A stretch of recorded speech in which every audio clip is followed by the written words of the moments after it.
On this day in 2006, Theo Walcott joined Arsenal from Southampton. In this video, I'm going to look back at his career.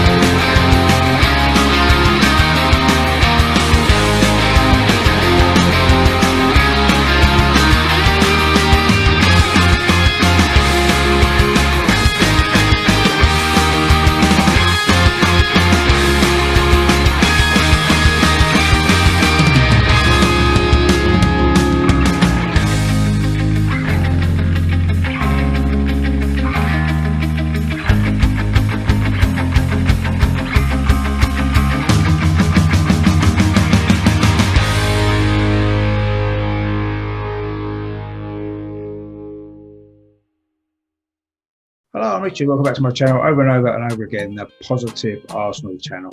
In this video, I'm going to look back on the career of Theo Walcott. Of course, it is actually 15 years ago today that he joined the club from Southampton, of course, as a teenager. Just before I get into that, I want to make sure that you are subscribing to my channel. If you like what I do, or if you're new here and you like some positive Arsenal content, I also cover a lot of stuff on the history of the club and do player profiles such as this video.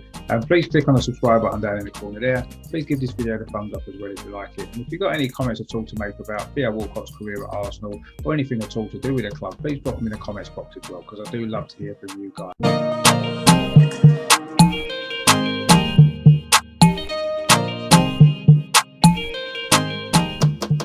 So Theo Walcott, he was born on the 16th of March 1989 in Stanmore, but he grew up in Berkshire, and having rejected Chelsea, he did sign for Southampton on schoolboy forms.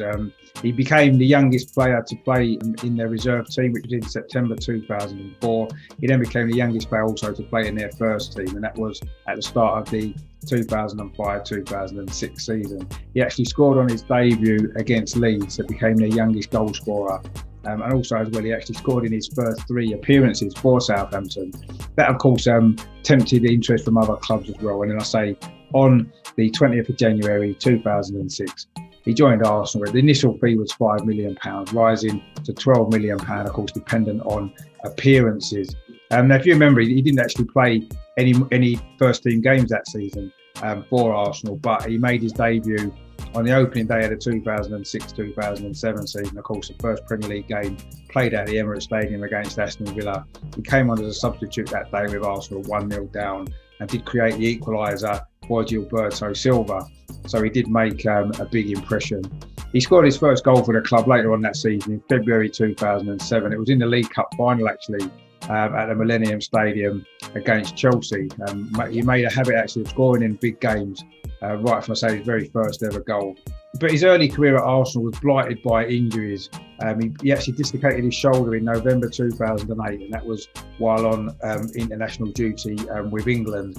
I'll come on to his international career a little bit later on. During the 2009-2010 season, he suffered quite a lot of different injuries.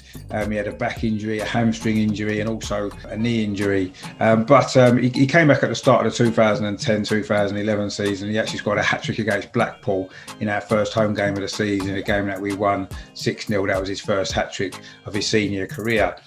He did also score at the start of the following season, August 2011. He did score in that 8-2 defeat at Old Trafford, which we don't like to talk about, but he did score Arsenal's first goal on that particular day. And then in February 2012, in a match against Blackburn Rovers at the Emirates Stadium, he actually had 3 assists that day in a 7-1 Arsenal victory. October 2012, he did score his second hat-trick for the club. That was in that amazing game at Reading in the League Cup, if you remember, when we were 4-0 down before coming back to win 7-5 after extra time. Theo did get a hat-trick in that particular game.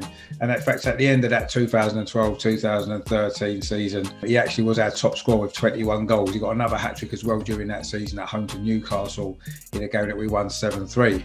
We used to score a lot of goals in them days, didn't we, actually? I don't know where that's gone now.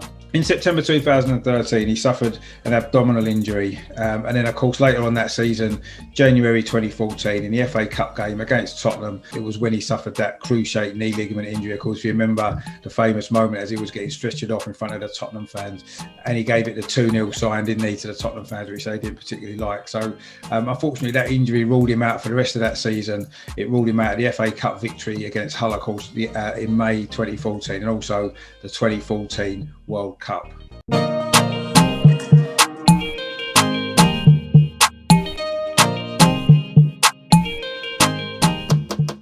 In terms of Theo Walcott's England career then, he was selected for the 2006 World Cup squad, despite the fact at that time he hadn't actually played a competitive game for Arsenal and he'd only made about 25 appearances for Southampton. He made his England debut actually in May 2006. That was against Moldova, and actually he became England's youngest ever senior international player.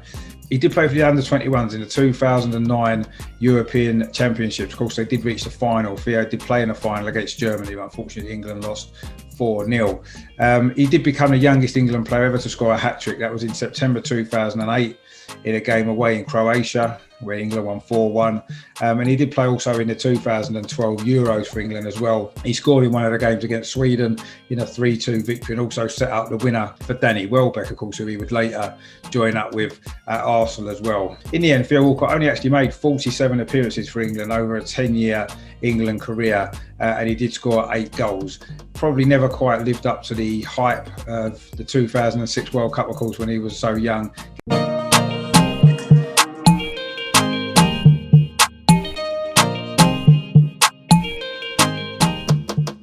Back at Arsenal then, and of course it took him virtually a year to get back from his knee injury. He returned in November 2014, and he'd got himself established in the team by the end of that season, and he played his way into the FA Cup team that played against Aston Villa. Of course, he scored a hat-trick against West Bromwich Albion in the final league game of the season. That was his 4th hat-trick for Arsenal, and then of course he did score the opening goal in the FA Cup final against Aston Villa as well, as Arsenal went on to win that trophy 4-0. In the summer 2015, he did sign a contract extension to stay at Arsenal. And then early that season, in September 2016, he scored the 100th goal of his senior career. That was in a 4-1 victory away at Hull City. Later on that same season, in January 2017, he actually returned to Southampton in the FA Cup. Of course, we played them in the 4th round, as indeed we do this week as well. That particular day, he scored a hat-trick as Arsenal won 5-0. And Danny Welbeck actually scored the other 2 goals. I'll be featuring that game a little bit more when I look ahead to the Southampton game later on this week. Theo Walcott then scored his 100th goal for Arsenal. That was also in the FA Cup. That was in February 2017 in that game at Sutton United, if you remember. Although he was only an unused substitute in the final that year against Chelsea, although he did pick up his 3rd FA Cup winners' medal. He also captained the club a few times as well towards the end of his Arsenal career. And then, of course, in January 2018, there'd been a lot of speculation about him leaving the club, and he did actually sign for Everton for a fee of initially £20 million.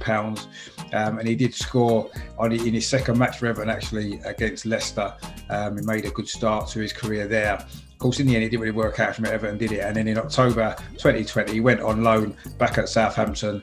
And of course, he scored 2 goals there. And one of them, of course, was at the Emirates, wasn't it, in the game in December.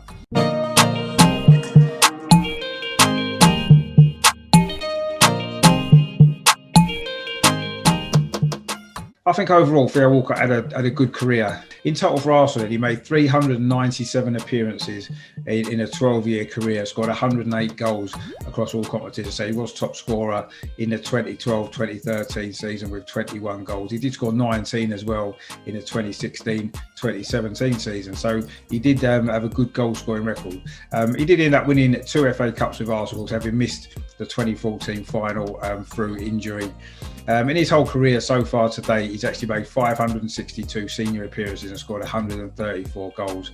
That includes 36 appearances and 7 goals for Southampton, 85 appearances and 11 goals for Everton, 47 appearances and 8 goals for England as well, plus, of course, as I say, 397 for Arsenal and 108 goals. So the thing with Theo Walcott was, for me, he always tended to score in the big games. In fact, he remains the only Arsenal player to have scored in a League Cup final and an FA Cup final.